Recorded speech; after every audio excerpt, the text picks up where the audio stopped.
Hi everyone, AR healthy workouts కి స్వాగతం. ఈ రోజు మనం ఒక ఎక్సర్సైజ్ గురించి తెలుసుకోబోతున్నాం.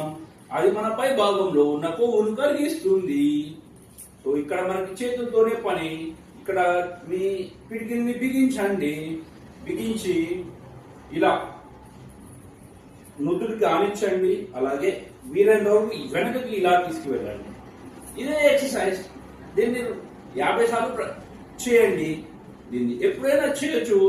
మీకు ఖాళీ టైం ఎప్పుడు దొరికితే అప్పుడు చేయడానికి ప్రయత్నం చేయండి. సో మీ బాడీ దృఢంగా కనబడడానికి ఈ ఎక్సర్సైజ్ ఉపయోగపడుతుంది. ఇప్పుడు అది చూద్దాం చేసే విధానం. ఇలా తీసుకోండి ముందుకి, అలాగే వెనక్కి తీసుకెళ్ళండి. ఇలా 50 సార్లు చేయండి.